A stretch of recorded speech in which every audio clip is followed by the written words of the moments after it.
Shalom from Israel, I'm Ariel Ben Aram. This week we read Parshat Tazria. Basically, the whole point of this portion of the Torah is about purity. Again, in the context of the high priest, the offerings, and the tabernacle. In this case, the temple, where we bring our offerings to God.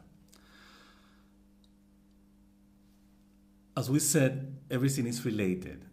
We have said that the Kohen Gadol, the high priest, represents our awareness of the permanent connection, of our permanent connection with God, as well as the temple. Well, the temple is the place to which we bring our offerings. But the high priest is the one who elevates those offerings. So the context of the offerings, the context of our connection with God is purity. Of course, the Torah defines what purity is. We referred in the previous commentary, Parshat Shemini, actually Parshat Shemini is the beginning of this process of cleanliness. We spoke about the laws of kashrut, kosher, the animals that are not kosher, being in contact with a dead body, everything that is not related to purity. So we have the laws of kosher, what we eat, how we prepare what we eat. As a result of this connection. There's a premise, there's a prologue, there's a preamble, there's a prelude for this kiss, which is our connection with God. It's like our love connects, bonds with God's love. That's the underlying message of this connection. We have referred to this many times in our blog and also in the videos that we are doing in order to expand, to explain, to elaborate more about the meaning of what our connection, our permanent connection, actually the awareness of our permanent connection with God is. So again, Tazria, this portion, is about purity. It's like we have to define what purity is. So the beginning, as we said before, we have to repeat it again, insist on the same, is what we eat and how we care that we don't become contaminated. But by contaminated, we're talking about, again, touching or being in contact with something that is dead, a dead body, for instance. Now, you may say, as well as the Torah says, that, well, these things apply to the high priest. Yes, it applies to the high priest. All the people who have the Kohanim, the priest line in their families, they don't go to cemeteries. They're not allowed by tradition. So it's something that is like a privilege of the Kohen, of the high priest. Fine, we don't contradict that, especially because some people, contact us and say, well, you were saying that it's for generally. We didn't imply really that it's for everybody, but the idea, what we were emphasizing, is what is the idea behind. I mean, the fact that we are not Kohanim, we're not Kohens, we're not priests, doesn't necessarily mean that we cannot or we should not care for our purity. Of course, if we have to carry a dead body for burial, we do it. I mean, of course, it's a mitzvah, it's an obligation, it's a commandment, and we do it with all our hearts. However, there's a process of cleanliness afterwards. We have to go to a mikveh, to a ritual pool, to clean ourselves. So actually, the laws of purity are applied, particularly, yes, to the high priest as the anchor of this consciousness, but also to us. We are not exempt. That doesn't mean that we can be contaminated. It's only for the priest. No, we also have to do that. It makes perfect sense, besides, because God wants us to be clean, and actually, it starts from the beginning of life. So this portion is God spoke to Moses, saying, "Speak to the children of Israel, saying, when a woman conceives and gives birth to a male, she shall be contaminated for a 7-day period, as during the days of her separation, infirmity, shall she be contaminated." It's like the moment we are born, our mother and us, in some way, we are contaminated. Why? There's blood involved. The spilled blood, as we have mentioned before, either menstruant woman or blood in general coming from a woman, is defined by the Torah as something impure. Now, let's understand impurity again as being in contact with something that is death, like spilled blood. Blood is life in Judaism. So the more we're in contact with blood, that's why we are forbidden to eat blood. It's a commandment of the Torah which is repeated several times, by the way. It's like, this is about life. So we have to be careful to honor life, to dignify life, and not take life for granted. So, in this case, contamination of the pregnant woman after the woman delivers the baby is a process. Now, our sages explained that the woman is contaminated because it was so much pain during labor that she really experienced negative emotions. We all experience negative emotions with pain. So these negative emotions have to be cleansed, have to be transformed, have to be transmuted, have to be some kind of relieved. Okay? So there's a period in which the woman brings, we will read about, the portion tells us about that the woman brings an animal offering, in order to atone, to clean herself for all the negative emotions that she went through labor. So this is a very, very beautiful thing. So we have to understand purity as something that has an ideal state. So it's not necessarily that the purity is like, gross or something like that. It's like, it's something that we don't want to have. But let's take it as something natural. That's why the Torah is telling us, when a woman gives birth, when a woman is menstruant, we follow these laws because they have a meaning, they have a teaching that we follow. They have values besides that. The value here, the principle that we're talking about is life. But life for the purpose of something. And that something is what God tells us in the Torah. It's good for the sake of goodness. That's the whole idea. So again, the idea of goodness is closely related to purity. So these portions, they look complex in terms of the laws and the cleansing and the contamination and impurity and this and that.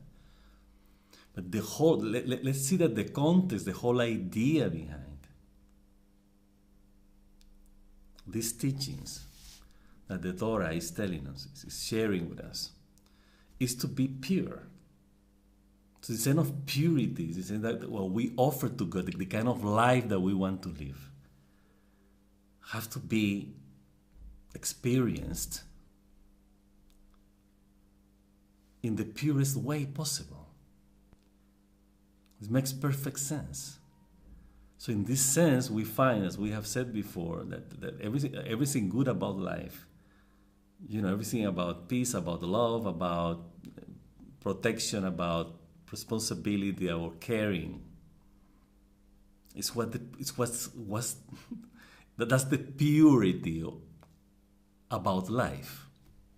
That's what made life good. Therefore, we have to be pure. So, interestingly, the portion as we read, it talks about it begins with the loss of tzaras. Saras is usually traditionally defined by our sages as some kind of leprosy. Okay, so some kind of skin thing, problem that we developed. Now, they came to the conclusion that saras, this thing mistranslated actually as leprosy, because it wasn't really leprosy, it was some kind of white decoloration of the skin.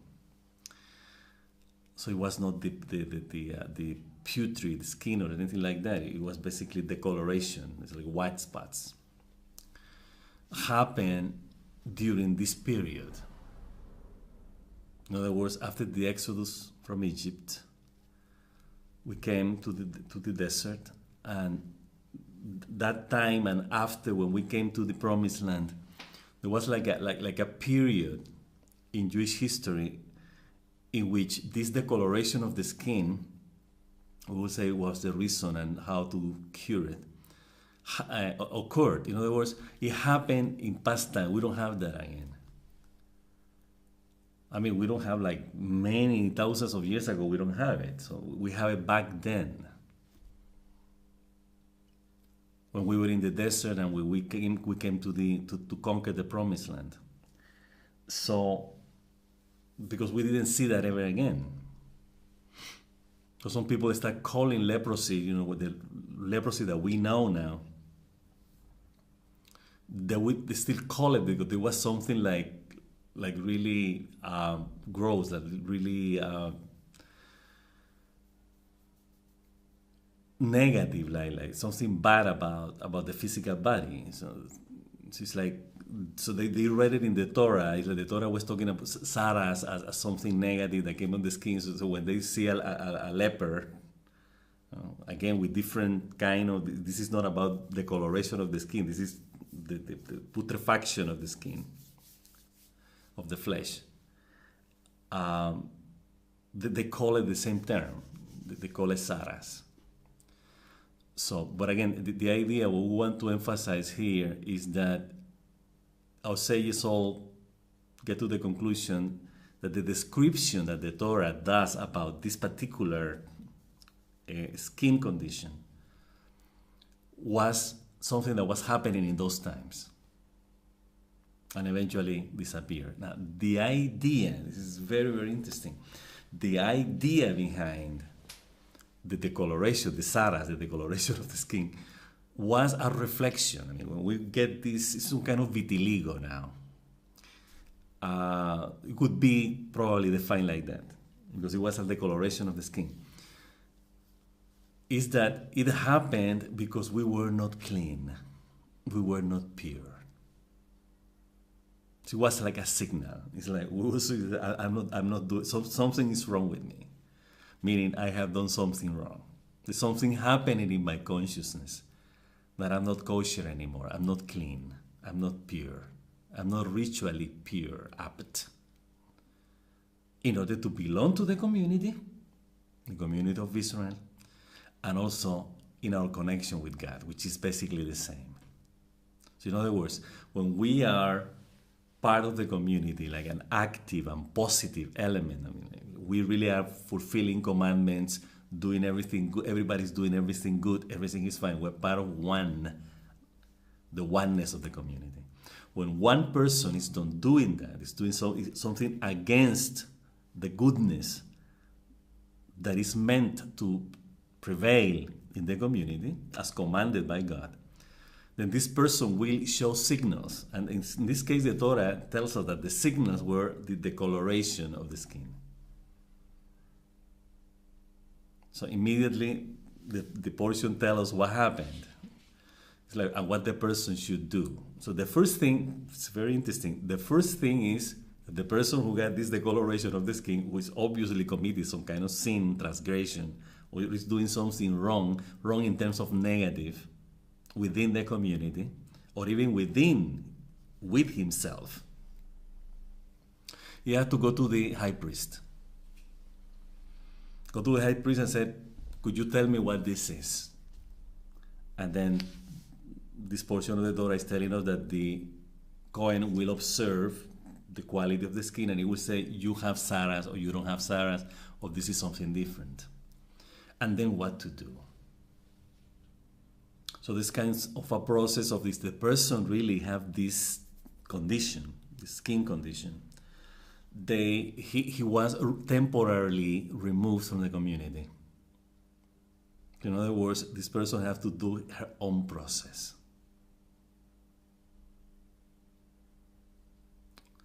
We'll see that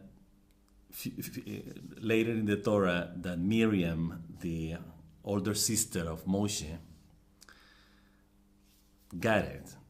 And the Torah tells us that she got this, the coloration of the kid, these Saras, because of gossip. You know, he was talking negative about her brother, Moses.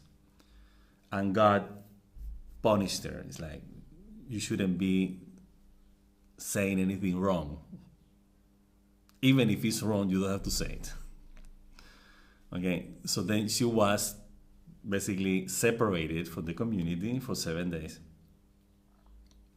And interestingly, the people waited until she finished her period, the time, in order to atone or to learn from her sin, her transgression. And they waited for her to return to the community before they were moving forward to a different point in the desert. So, and actually it's one of the 6 things that we remember every day. We observant Jews remember every day, among other things that we have to remember, the Exodus from Egypt, Amalek, other things. So we have to be aware. If you remember, if we are commanded to remember every day about this particular skin condition, and what happened to Miriam, is to bear in mind God wants us to be mindful about slander, about gossiping, about negative talking, like negative judgments. This is very essential in Judaism. So among observant people, mockery, judgment, criticism is completely out. It's not part of our culture, our lifestyle, our mentality, our tradition, our identity, our beliefs. Because those things disrespect human dignity. We're not perfect, nobody's perfect. But that doesn't mean that we have to judge ourselves based on our imperfections. So that's essential. And Saras, this condition mainly appeared because of that. It appeared by other transgressions also, but particularly in people who were slandering, who were defaming other people and these kind of things. So we have to pay attention in that context. And it's the context that we were saying before, the context of purity. So our purity actually lies on the fact that we should not criticize, should not use our language, our tongue, our mouth, to speak slander, to speak negatively. So, again, the punishment here is separation from the community. It's like some kind of quarantine. Actually, there's several different periods of time according to the transgression that the person committed. But the idea of separation of the community is for the person who committed the sin or the transgression to atone, to transform from that state of consciousness, that negative state of consciousness, into a positive one, in order to return to be part of the goodness that the community as a whole is. So the big lesson about the whole book of Leviticus, actually the Torah by extension, but in particular the book of Leviticus, is about purity. It's about ritual purity. It's about the offerings, it's about the service in the temple, or in this case the tabernacle. It had to do with that. So we have to pay attention to that. To what are the laws of kashrut, the laws of purity, the ritual purity. because everything is based on that cleanliness, in that transparency of our consciousness. So really can see through each other's consciousnesses, through each other's hearts, without seeing any dark spots or anything like that, or shades or shadows. It's like everything is open to everyone. So it's like there's nothing to hide. Why? Because our intention is pure, is clean, is positive, is good. So that's the whole point of being pure. We are pure in order to be good.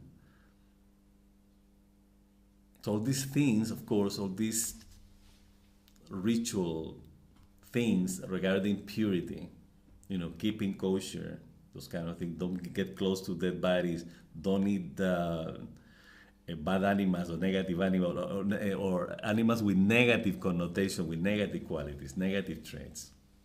It's about the purity. It's about purity.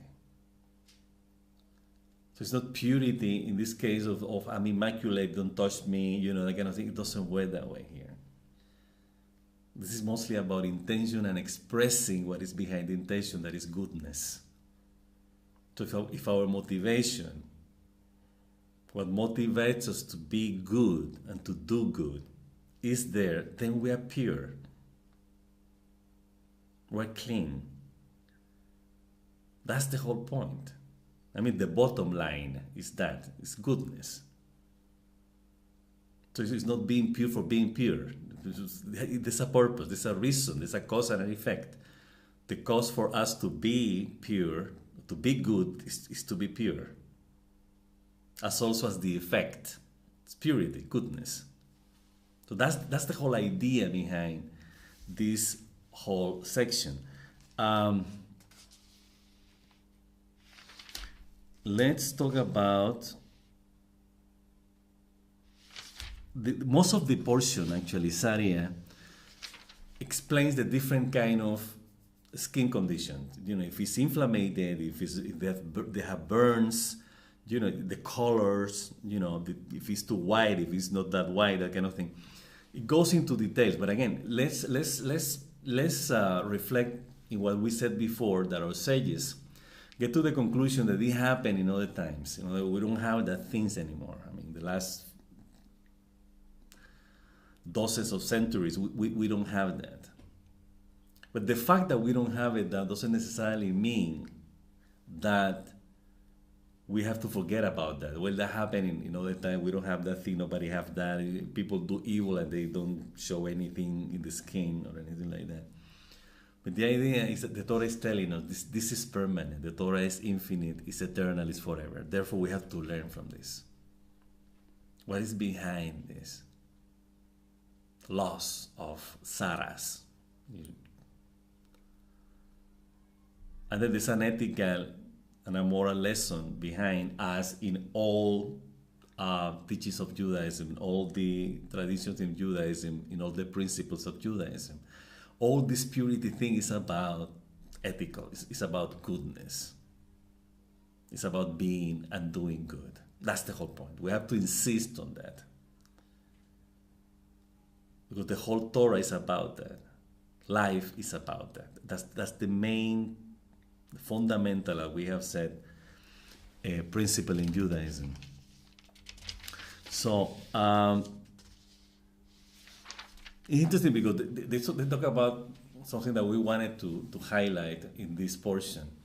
Is that there are two things, that the clothes of the person who is contaminated also get contaminated, and also their household. It's very interesting. Because the impurity doesn't stay only in the physical body, particularly in the skin, as it says. It also gets into the garments and also into the household. Now, let's go a little deeper on that. What are the garments? We have referred to this many times in our blog because we follow, we use or apply the mystic Hasidic tradition in order to understand the Torah. That's why we talk about God's love and loves our as our common bond with God, goodness as the reason and the purpose of life, because those are principles that the Hasidic tradition follows. I mean, those are main references. And they say some of the Hasidic sages, few decades, centuries, we would say ago, they say that the garments of the soul are thought, speech, and action. Those are the garments of the soul. And we have said also that thought precedes action. We have said that. And eventually, what we speak and what we do is what reflects who we are. So in the same way, we saw the garments of the soul. It's like this, some kind is our identity, what identifies us. So it's like the way we think, the way we speak, and the way, or actually what we say and what we do. Not necessarily the way, but what we say, what we think, what we do, defines who we are. In terms of garments, it's like we see a soldier, by the garment we see he's a soldier, or he's a doctor, or he's a policeman, or he's a sportsman. We can identify these people, their activity, what they do, based on what they wear. So in this case, in this context, we understand when the Torah is telling us that the garments of the people who are saras, this skin condition, is also contaminated. So it's like his thinking, his speech, and his actions, or her thinking, her speech, or her actions. This goes for both sides. Are reflecting this negative condition. So it's like in our identity, in what we think, what we speak, and what we do, is reflected our consciousness. So it's like, if we are contaminated, if we have negative thoughts, negative emotions, negative feelings, negative passions, negative instincts, those reflect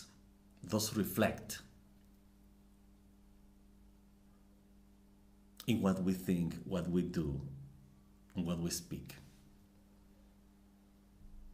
So in this case, we have the Hasidic sages. You have to understand that in that context. It's not necessarily the clothes that you're wearing that get contaminated, and you have to burn them, But we have to understand it in a deeper level. That's what we're trying to share here in these videos, in our blog, trying to get a little deeper in the meanings, the inner meanings of the Torah.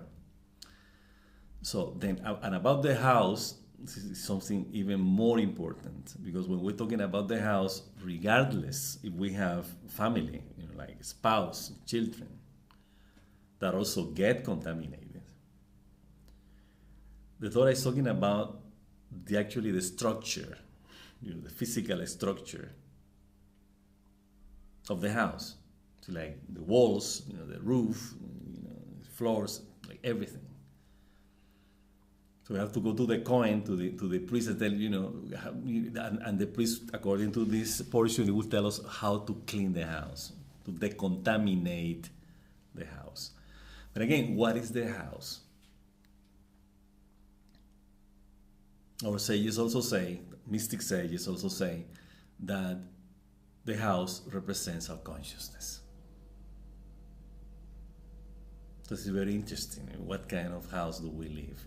If you have order in the house, if everything is clean in the house, if we have like enough space, it doesn't necessarily have to be like too small or too big, but something in which we can move inside freely and with confidence and with comfort. It's like that space reflects our consciousness. And it's interesting because some Chinese cultural traditions, Oriental traditions, in this case, doesn't necessarily have to be Chinese, but Oriental. But what we have heard from China is so-called Feng Shui. Feng Shui. depending on how you pronounce it, is based on this principle, which is, again, it's in the Torah. I mean, there's nothing, we thank God, we as Jews thank God, that everything that all the cultural and religious traditions from the rest of the world have, everything they say, there's nothing new that they say that is not already in the Torah. So one day we're going to do some comparative reflections about other religions, other beliefs from other continents, other cultures, and we will see that most of this thing that they believe is in the Torah already, either in the written Torah or in the oral Torah. So anyway, going back to this Feng Shui idea, the whole principle is precisely the harmony that people have to have in their immediate surroundings. And of course, the main immediate surrounding that we have is our house, where we live, where we dwell. So it's like the way we place things around. If we have plants, if we have furniture, how we're going to distribute that space so we reflect, the space will reflect the inner harmony that we have in our consciousness. So this is quite interesting. These people are very wise because they take care about these little details. Like if something is rotten, just remove it. Something is broken, remove it, replace it for something that is complete. If something is dirty, it has to be clean. Everything has to be clean in the house. Why? You have to have clean thoughts, clean emotions, clean feelings, clean passions, clean instincts. That's the whole idea, and this is what the Torah is telling us here. So in this case, the Chinese are applying what they believe based on the same principle. So it's like they want to decontaminate their individual consciousness, in this case, by organizing that, distributing, like arranging a space that would reflect the harmony that we want to have in our consciousness. So it's quite valuable lesson that we can learn. And one of the principles that we remember that we have learned about the Feng Shui, one of the many things that they say in terms of, again, the whole idea behind what they want to communicate, is that a rich person is not the one who has more, but is the one who needs less. This is very profound. Because most of us living in consumer society, politically correct, light culture, sophistication, glamour, etc., in those egos, fantasies, and illusions, they measure everything by quantity. The more you have, the richer you are. So that the richness are compared to having. So the billionaires that have many corporations and many businesses, the more they have, the richer they are. That's the way they teach us. So everybody basically breaks the heart, or the minds, or the bodies in order to accumulate riches. And the competition to see who has more, and I have more, therefore I'm richer than you. But then the Feng Shui principle that we are referring to is not quite so. The billionaire, he's the one who needs less. It's not about having more, it's about needing less. Then the question then is, what is that we need? What is that we need less that make us rich? This is quite interesting. This is quite challenging also. Because we're thinking, okay, what is that I don't need that make me rich? It's interesting. So it's the less I depend on things emotionally, mentally, in terms of belief, in terms of acquired cultural pattern, or culture or personal or behavior or something like that. Like I have to have this or whatever principle I have that defines the way I live, my lifestyle. I have to find out then. It's like having more make me rich. And again, if I need less, what is that I don't need? What is that I don't need? We start making a list. Let's say, for instance, I don't need a car, I don't need a telephone, I don't need, like, really, I need a car. I need to transport, to mobilize myself faster. Always, if I take a bus, it's gonna be, longer to get there. So it's like, for me, it's more convenient that I could drive myself faster to the place that I need to go. Or I need a telephone in order to communicate with somebody, because I need to communicate with my spouse, my children, my work, whatever. So it's like we start making this inventory. It's like, what is that I need? But some of us may get to the conclusion that I don't need a car and I don't need a telephone. Really, some of us. Not all of us, but some of us will say, I really don't need this. Actually, some people now only have one telephone, the cellular. They don't have a line phone at home. Unless they have things that require a home line, like a landline, in order to, any device that they need. But if they don't need those devices, they really get just one telephone, mobile phone, that's it. So they really slim down things that they don't need. And at the same time, they save, meaning you don't have to pay for something additional that they don't really need. And probably if they move to an area where their job, their work is close to where they live, then they don't need a car. They can go walking, in a bicycle, short distance. And on weekends, if it's necessary to go to a different city or a place that is far, of course, the things that have to be into consideration. Do I really need to go to this place? So that the need is the point here. So what is that we really need? Since we are born, for instance.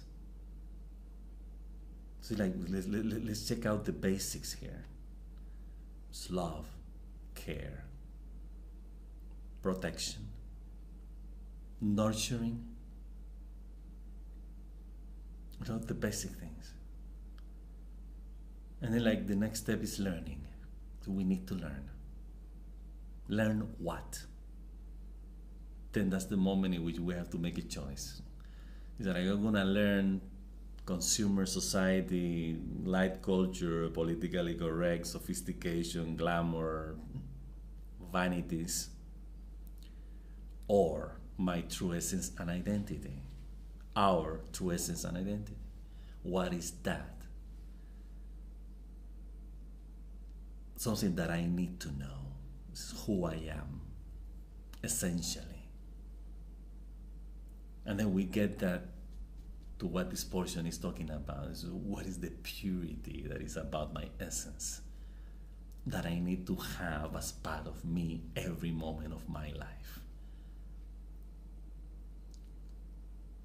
And then it's the goodness for the sake of goodness.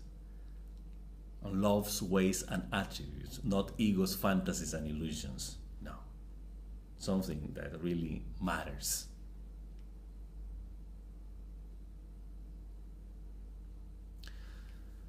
So, again, the house is the part in which we end this commentary. The house, again, represents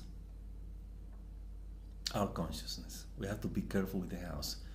Interestingly, the temple is a house. It's the house of God. It's the house where God dwells. That's the temple of Jerusalem.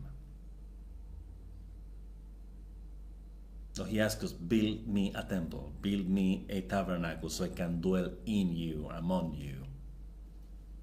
So there's a house. It's not just our consciousness. We also have to think about another house. which is God's house, in which we pray, we bring our offerings. So that house is also ours. So some people understand this like the house is also life, like what contains life, like the physical body. It's also a temple.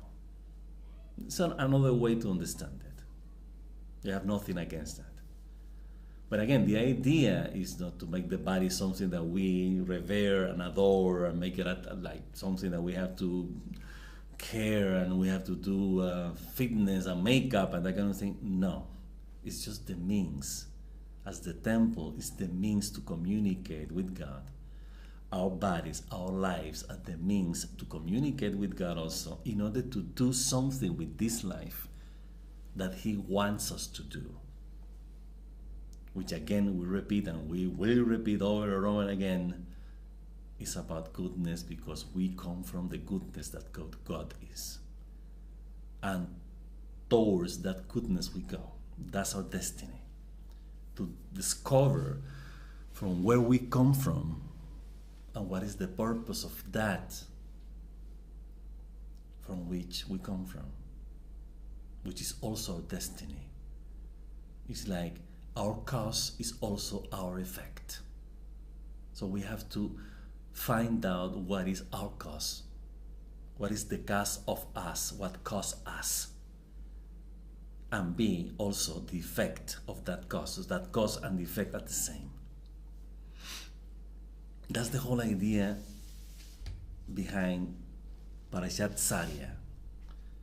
It's about going back to the purity of who we are. There's something pure about who we are. That's what we have to find out, and that was what we have to keep. And then, in order to start doing that, the only way to find out about our purity is to remove what is not pure.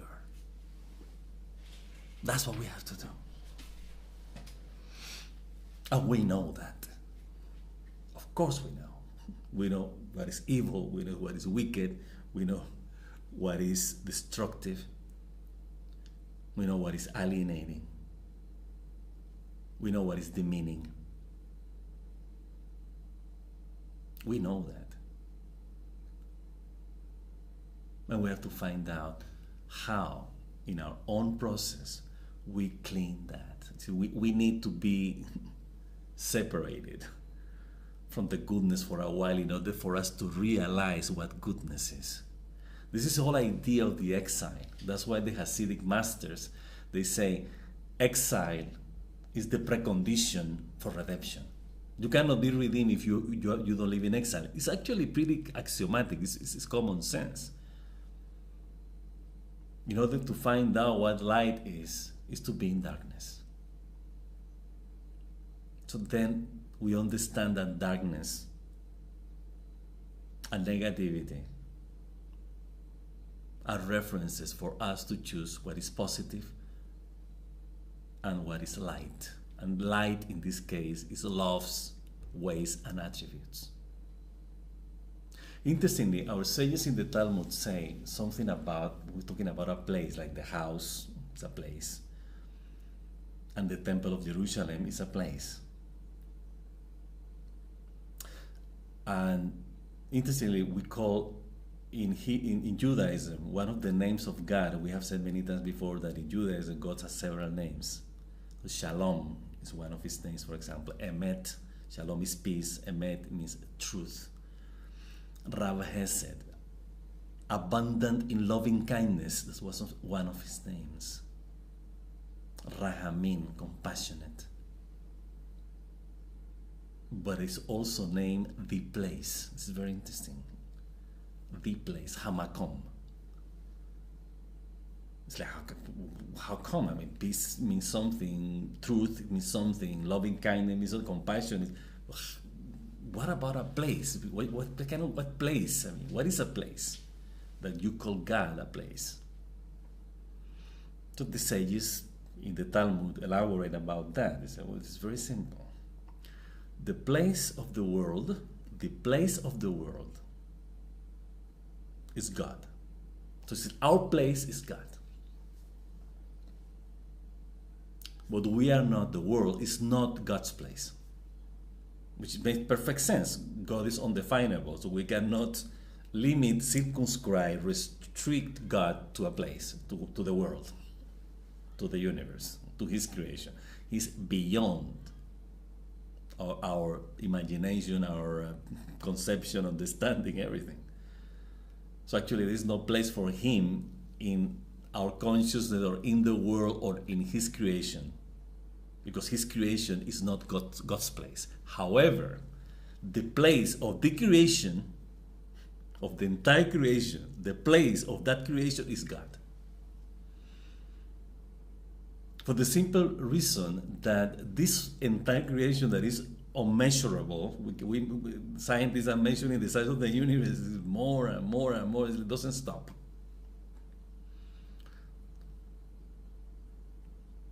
The place of that immeasurable creation is God. Why? Because it comes from God.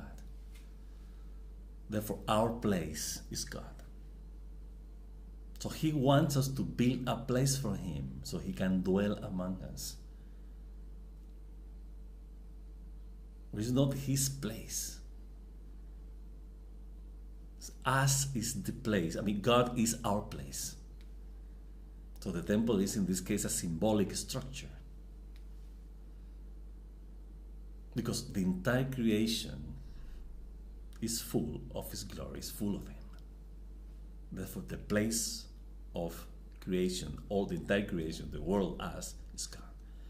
Therefore, we have to find that place then. It's like, if God is the place of the world, including me, including us, we have to look for Him. We have to find it, actually. It's here.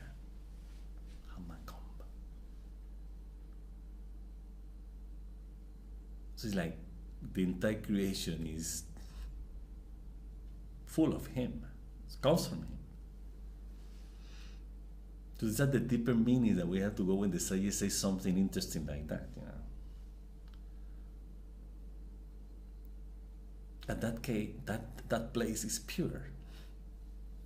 It's God.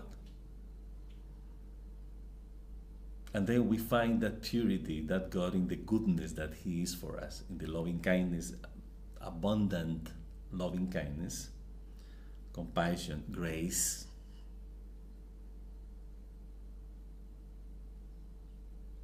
and truth, and shalom. So that those things are good, all of them, all of them. Then that's the place, that's our place, that's God, our place. And in order to enter that place, we have to have those qualities, not the opposite qualities of those. It's quite simple. That's our purity. That's the whole point about Tazria here. So yes, some details about, how was it, if it's points, white points, if it's big points, if it's burned, if it's inflamed, if it's irritated or something, yes. But again, the underlying message is what we have said already. And we have said it in different ways. Because that's the whole point, just trying to get the message in every possible way. So, as usual, is quite an honor, a privilege that we share all these deeper meanings for the sake of our own awakening and awareness to the closeness with our Creator, to be close to our essence and true identity. It's really a privilege and a blessing to be the means to convey all this redemption that we experience when we speak about these things. So, with this, I pray for God to give you abundant blessings this week and all the weeks of your lives. Shabbat Shalom, and until next week.